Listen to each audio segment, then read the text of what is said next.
Think about this for just 1 second. What you're eating today, a carrot, a potato, an onion, it's not just food, it's history. Behind every single vegetable is a story that has toppled empires, triggered famines, and changed the entire world. Today, we're not just looking at vegetables. We're going to see how a simple carrot kept the memory of a Dutch prince alive for centuries. How a tiny disease picked up an entire nation and threw it across the ocean. And how one plant that barely grows anywhere fed the whole world. So get ready, because this isn't just a cooking show. This is the story of civilization itself. Let's start with the carrot. Because the orange carrot you see today, it hasn't always looked like this. The original carrot, growing wild across Central Asia, was thin, pale yellow or purple, and pretty bitter. The root was so tough you couldn't just bite into it. And here's the wild part. 3,000 years ago, when people first started growing carrots, they weren't even growing them for the root. They were growing them for the leaves and the seeds. Then came 17th century Holland. Dutch farmers took yellow and other colored varieties and selectively bred them into a stable orange carrot. There's a story, maybe a little mythologized, that the orange color was chosen to honor William of Orange, the Dutch prince behind the country's independence. True or not, one thing is certain. The Netherlands gave the world this orange carrot. The flavor comes from sugars combined with compounds called terpenoids. They give it that slightly earthy, slightly bitter background note. When you cook a carrot, the heat breaks down the cell walls, the sugars release, and the terpenoids soften. That's why a cooked carrot tastes noticeably sweeter than a raw one. The potato. Arguably the most important food plant in all of human history. It came from the Andes Mountains, the high peaks of South America. Spanish conquistadors first encountered it in the 1530s while conquering Peru, and they brought it back to Europe.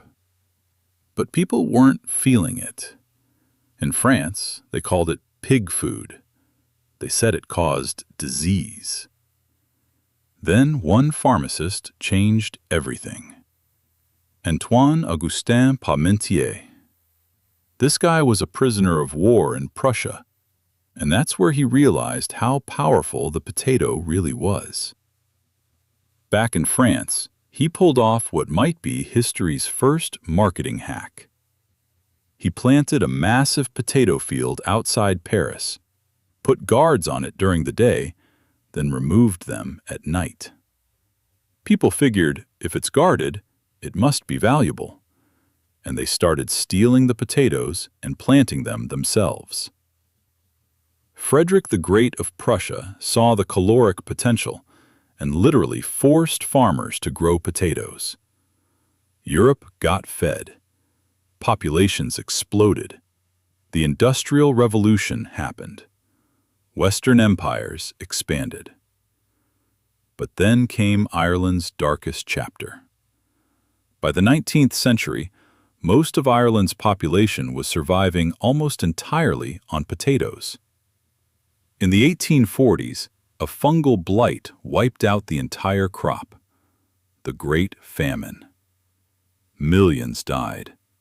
Millions more left the country forever. Ireland's population still hasn't recovered to what it was before that famine.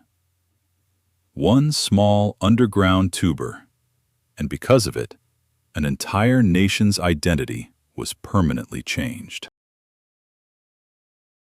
Now, this vegetable is genuinely peculiar.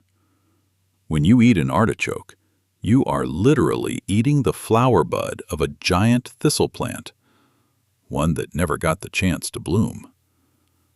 The plant itself can grow up to 2 meters tall with striking silvery green leaves.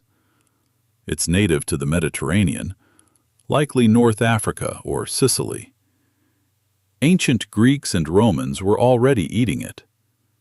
Inside, there's a compound called cynarin that does something really strange. After you eat it, if you drink water, the water tastes unusually sweet. That's the cynarin messing with your taste receptors. In Rome, Jewish-style artichokes are deep-fried until the outer leaves go crispy like chips, while the heart stays completely creamy inside. Across the Mediterranean, stuffed artichokes are a classic. Herbs, breadcrumbs, rice, cooked low and slow until tender. Broccoli is Italian, developed in southern Italy about 2,000 years ago. Romans were eating it, but Northern Europe and America barely knew it existed until very recently. Sicilian immigrants brought it to the United States in the early 20th century, and commercial production didn't kick off until the 1920s. A company called D'Arrigo Brothers out of California, founded by Sicilian immigrants, sold it under the brand name Andy Boy, marketing it initially to Italian-American communities. Raw broccoli is sharp and sulfurous. Light steam and the bitterness mellows. Roast it, and you get sweet, nutty flavors. Overcook it, and it turns back bitter, and your kitchen will smell like it too. And then there's Romanesco, and this one is genuinely a miracle from a math perspective. Romanesco is technically part of the broccoli and cauliflower family, but visually, it looks like a mathematical artwork. Every single floret is arranged in a logarithmic spiral, and that floret is made up of smaller florets, also in the same spiral, which are themselves made up of even smaller spirals. This self-repeating pattern is fractal geometry, and Romanesco is one of the most stunning natural examples of it anywhere on Earth. The number of spirals on a Romanesco head? It follows the Fibonacci sequence, that mathematical pattern where every number is the sum of the two before it. And this emerges not by design, but simply from how the plant regulates its own growth at the cellular level. Flavor-wise, it's milder and nuttier than green broccoli, a little sweeter, closer to cauliflower. The dense structure means it takes longer to cook, but it absorbs flavors incredibly well. Garlic. One of the oldest cultivated plants in all of human history. It originated in Central Asia, around modern-day Kyrgyzstan and Tajikistan. Evidence of garlic use in Mesopotamia and Egypt goes back at least 5,000 years. The workers building the Egyptian pyramids ate garlic regularly. Garlic was actually found inside King Tut's tomb. When you cut or crush garlic, you break the cell walls and trigger an enzymatic reaction. An odorless compound called alliin converts into allicin. That's why sliced garlic smells different from whole garlic, and why crushed garlic hits harder than sliced.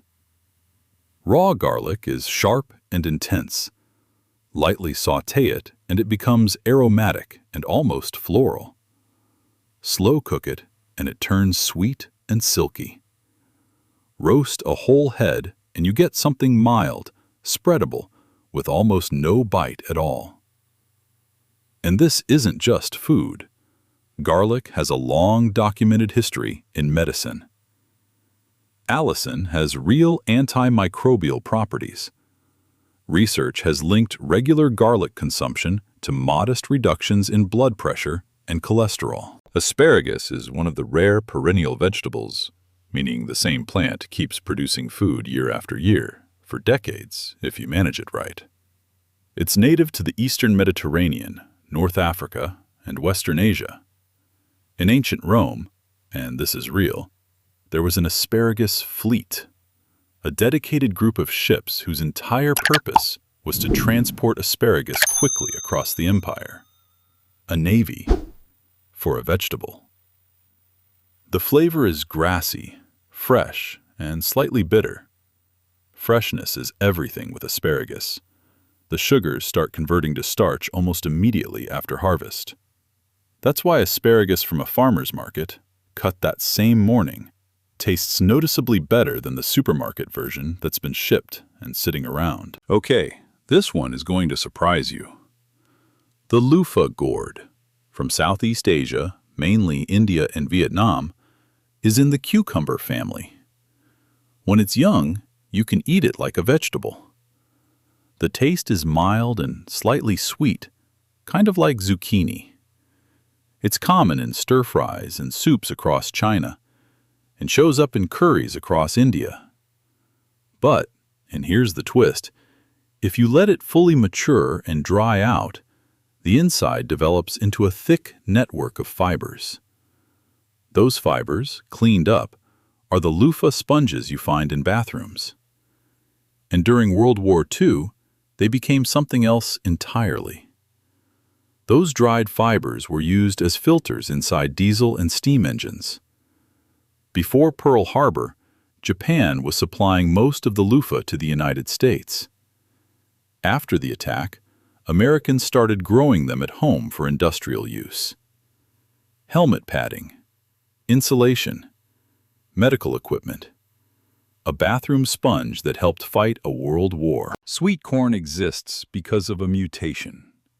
In normal corn, the kernels convert their sugars into starch as they mature.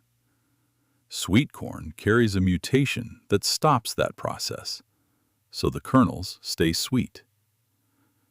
Native Americans grew this corn, calling it papoon, and shared it with European settlers in 1779. Freshness is critical here too. The sugars start converting to starch almost immediately after harvest. Modern commercial varieties have been bred to slow that process down.